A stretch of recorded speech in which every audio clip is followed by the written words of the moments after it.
Good day! Welcome to our mathematics class. I am Ma'am Fatima Tambago from the Division of City Schools Manila, Philippines. Today, we're going to discuss about illustrating the slope of a line. Give an example conclusion map or ECM. We have 4 illustrations. For illustration 1, we have the first figure or the first situation.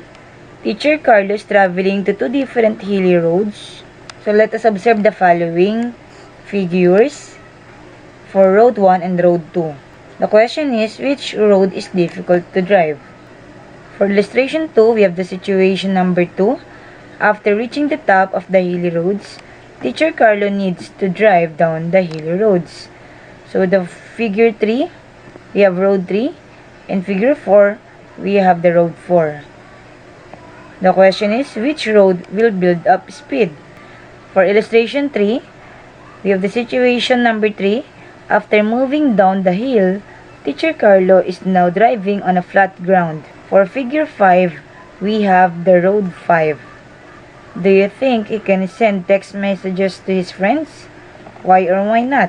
For illustration 4, given the situation number 4, is it possible for Teacher Carlo to drive like the illustrations below? Why or why not? So as you can see, we have going down and then going up using a straight path. The steepness of the hilly roads represented by slightly slant road and more slant road, where Teacher Carlo drives up and down, is called the slope.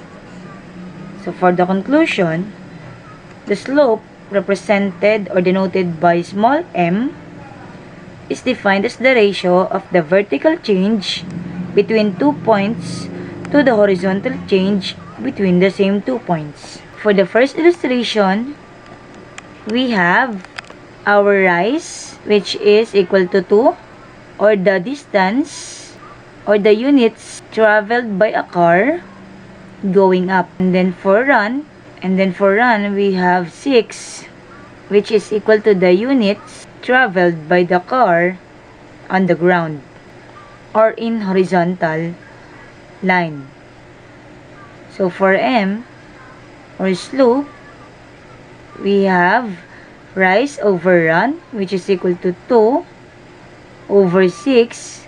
By simplifying it, dividing it by 2, both numerator and denominator, we have 1 over 3 or 1/3. For the second illustration, if it is going down, we have our rise, which is equal to -2. So since it is going down, the value, the units or the distance traveled by the car going down will be negative. That's why in this case, we have -2 for the rise. And for the run, we have 6. Our slope this time will be m is equal to rise over run. Rise is again equal to -2 over 6, which is the run. That's why we have -1 over 3 or -1/3. For illustration 3, as you can see, the car travels horizontal or in the ground using a straight path. Therefore, our rise is equal to 0 and our run is equal to 6. So, m is equal to rise over run, which is equal to 0 over 6 or equal to 0. And for illustration 4, as you can see, for the first figure, in figure 1, the car travels in vertical line going up. We have rise is equal to 4 and then our run is equal to 0. Therefore, our slope is equal to rise over run, which is equal to 4 over 0, and that is undefined. For the next figure, again using vertical line, the car travels going down. Rise is equal to -4, and then our run is equal to 0.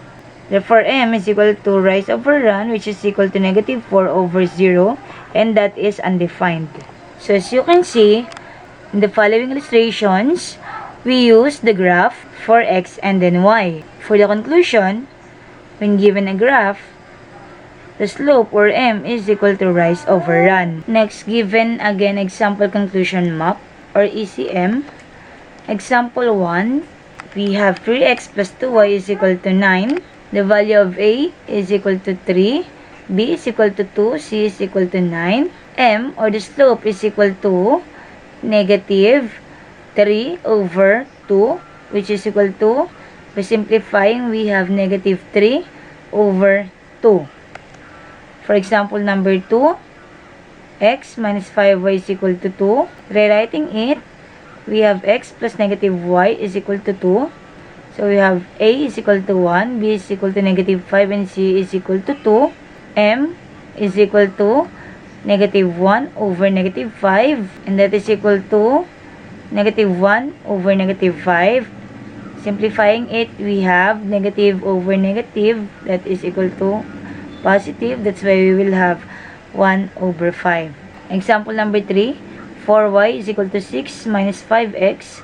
Rewriting it, we have 5x plus 4y is equal to negative 6. A is equal to 5, b is equal to 4, c is equal to negative 6. M is equal to negative 5 over 4, or we have negative 5 over 4 when simplified. So those examples above is in the form of linear equations into variables. So if the given is the equation of the line written in standard form, ax plus by equals c, the slope is the ratio of the additive inverse of the coefficient a to coefficient b. So for the slope or m, we have negative a over b. So we will get the additive inverse of the value of a. That's why, as you can see in the given examples above, we have the negative sign before the values of a. We have negative 3, negative 1, and then negative, and then 5. Now, what if we have this given? Example 1, 0, 2, and 1 over 8. For slope, we have equals 8, which is the value of y, or the second y, minus the value of the first y, which is equal to 2, all over 1, which is the value of the second x, minus 0, the value of the first x. That is equal to, by simplifying, we have 8 minus 2 equals 6, over 1 minus 0 equals 1. That is equal to 6 over 1.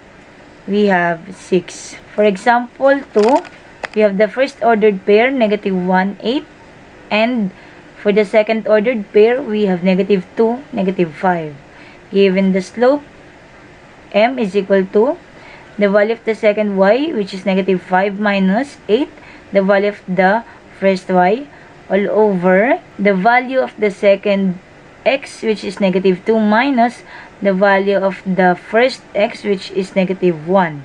That is equal to, by simplifying, we have negative 13 over negative 1. And that is equal to negative over negative, or negative divided by negative, we have positive. And 13 divided by 1, we have 13. For example number 3, we have the first ordered pair, which is equal to negative 11, 5. The second ordered pair, we have 4 and then 5. Given the slope, 5 minus 5 for the values of y, all over 4 minus negative 11 for the values of x. Simplifying, 5 minus 5 is equal to 0 over 15. And that is equal to 0. Now, given the 3 examples above, as you can see, we have 2 sets of ordered pairs. Or, given 2 points, x sub 1 and y sub 1, and x sub 2, y sub 2 by representations, we have the value of slope or m, which is equal to the given formula y minus the given formula y sub 2 minus y sub 1 all over x sub 2 minus x sub 1. Now it is your turn.